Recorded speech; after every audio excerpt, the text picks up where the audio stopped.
Okay, so now we'll start our third video of this 4-video series where we're reviewing a pre-existing data analysis pipeline that's generated to both simulate and analyze and process data related to locomotor adaptation.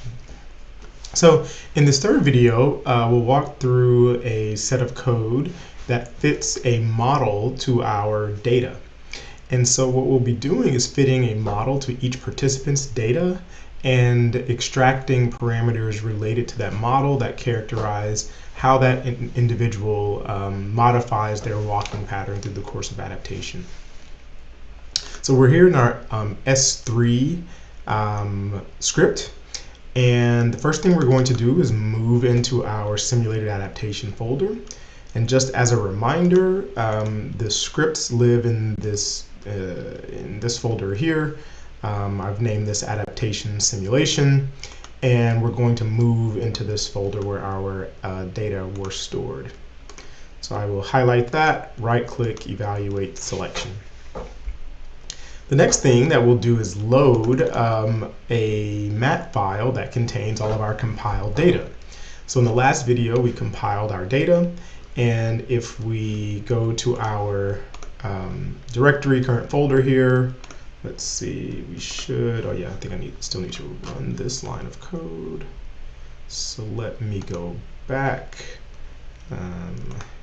here, combine my data. Let's see, I'm going to run this again. It's going to ask me again if my data seem reasonable. Sure. So what I want to do here is just run through this again because I don't have the compiled data file.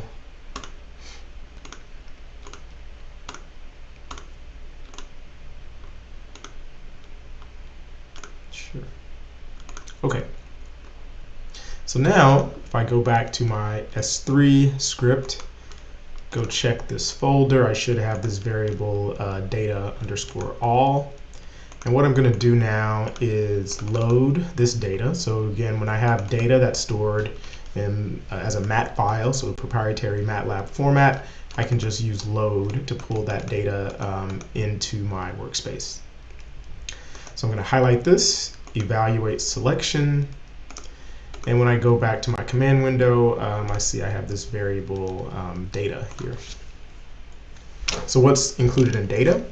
So if I just type the name, again, data is a structure, so you want to be comfortable understanding the different types of variables available in MATLAB. I press enter and I see that this structure has 20 fields, or it's a 20 by 1 structure. So I have essentially one level or one set of information for each of my 20 synthetic participants. And for each participant, I have these 4 fields. So SLA is the actual data that we want to analyze. Good data is just a flag that we created in the last set of steps that denotes whether or not we think that data set is reasonable. And then we generated some artificial values for age and weight. Okay? This is just an example of how you might form a data structure in MATLAB. So next, what we're going to do is perhaps a bit advanced for most people if they're just beginning. But there are, I would say, maybe 2 more major concepts to highlight in this piece of code that we haven't already covered. The first is what we're going to do is fit a model to the data, as I said earlier. And just like R or even Python, there are many different methods that you can use to fit models to your data. Here we're going to fit something called a nonlinear model. And specifically, this model is a dual or double exponential. And if you look back in one of the first videos where we talked about the intro to data analysis, the equation for that model is shown on the slides. So when we're fitting a nonlinear model in MATLAB, first we're going to use a function called fit NLM here. So this is fitting a nonlinear model. And again, whenever you're dealing with functions in MATLAB, you want to make sure you understand what the arguments or inputs are for that function. So in this case, we have 4 different inputs. I think that number's correct. So the first input would be essentially, you can think about these as the X values. Okay, so for each participant, I'm going to have some number of strides, and I'm going to create a vector that just indicates which stride number we're on as we move through the data set. One thing we do here is that we update this through our for loop, as we've done in other videos. And so this is a piece of code where, again, we're trying to make sure that we can automate things. So let's say that we want to consider the number of strides in our analysis. Well, that number is going to vary from one participant to the next. So what we want to do is we want to take that data structure and extract the number of steps or strides for that person. And that's what this section of code in blue is doing. And so I'll show you how this works in the main window, and then you can try this on your own as well. So let's say I wanted to know how many strides my 10th participant took. So if I just type data of 10, right, I'm dealing with a structure, so it's going to give me the same fields. Now I could manually just extract, write down 980, but that's not an automated and easily reproducible process. Instead, I want to write a line of code that automatically extracts this value 980.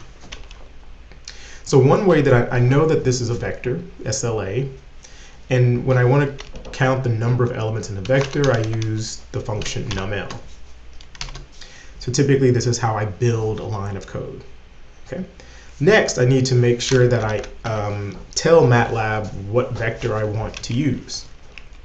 So in this case, it's data 10, and then I use the dot indexing to specify SLA. So this should give me the 980, and there we go.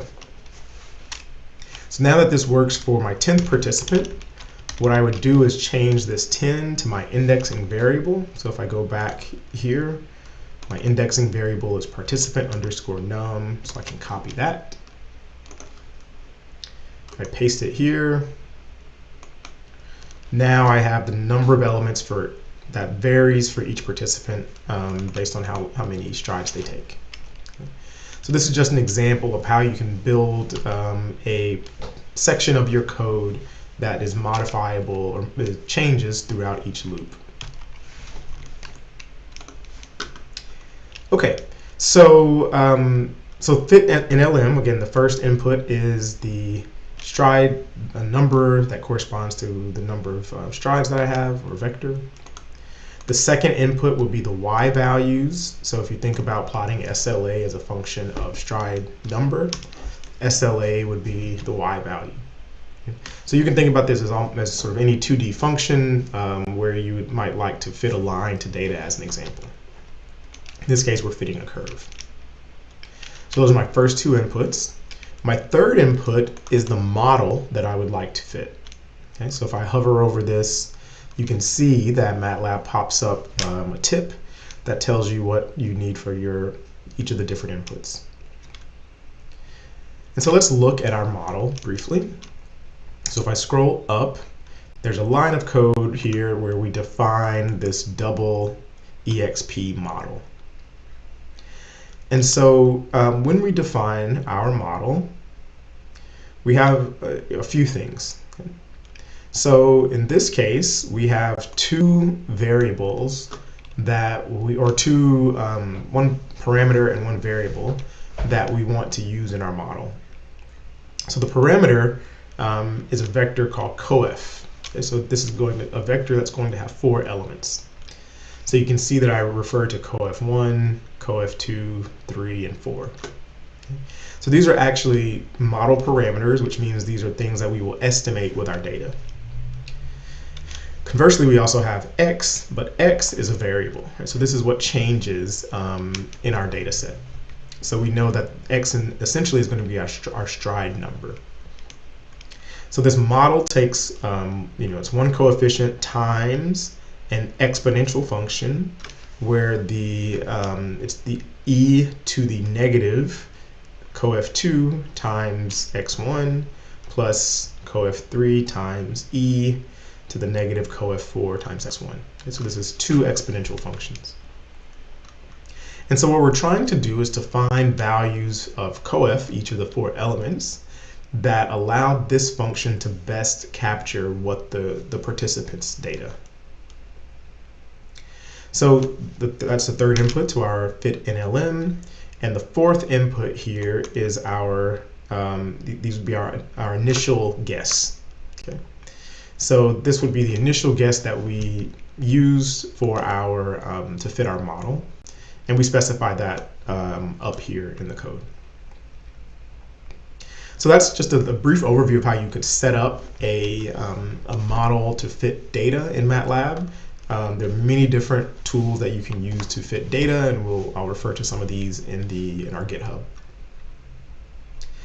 The last major thing that I wanted to highlight in this code is that we're creating tables. Okay? So we've talked about tables before. That tables can be a really useful way to store information in MATLAB because they're essentially the same format as an Excel file or CSV. So one thing that you might want to do in MATLAB, particularly if you're going to export data to a CSV for somebody to use in whatever other language they prefer, there's a function known as array to table that will take a MATLAB array and then represent that array or store that array as a table. So here I'm basically pre-allocating, so I'm creating a table that really doesn't have any information. So I just have a set of 4 zeros in a row, and then each of those for each of those columns I give them a variable name where we call these A and B slow and fast. So these correspond to the parameters that we're estimating in our double exponential. Okay. Then I'm going to save this table as this variable coefficients all. So as we go through our loop, what we do is we're going to fit each participant's data.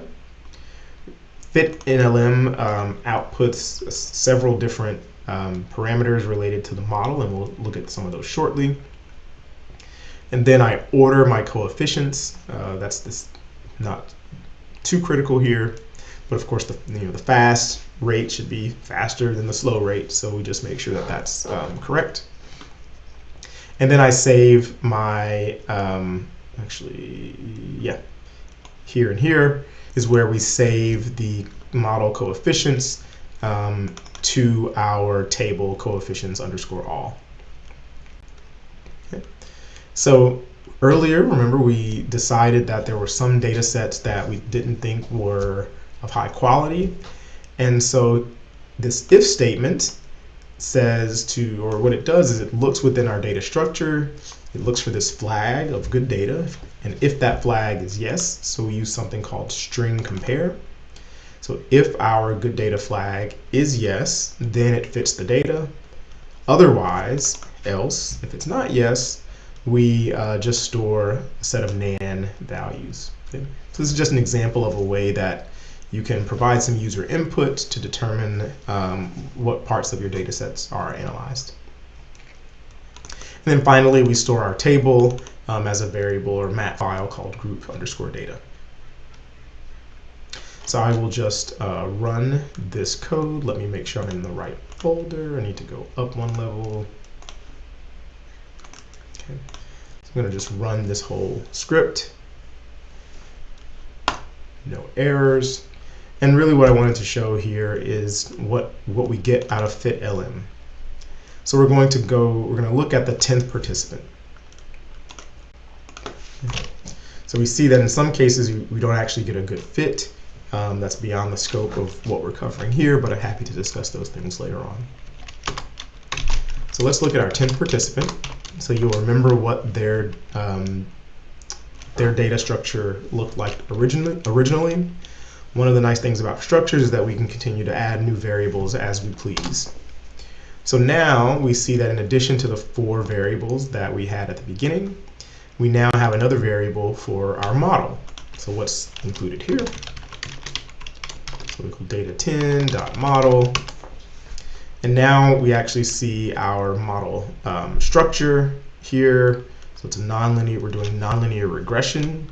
We have estimates of each of our model parameters, standard errors associated with those estimates, p-values, and other model statistics. Okay. So this is now showing you that now I can fit a model to my data. I can do some statistics and save that with the rest of my data set. So with that, we'll stop here and we'll end with our script that we use to create our figures.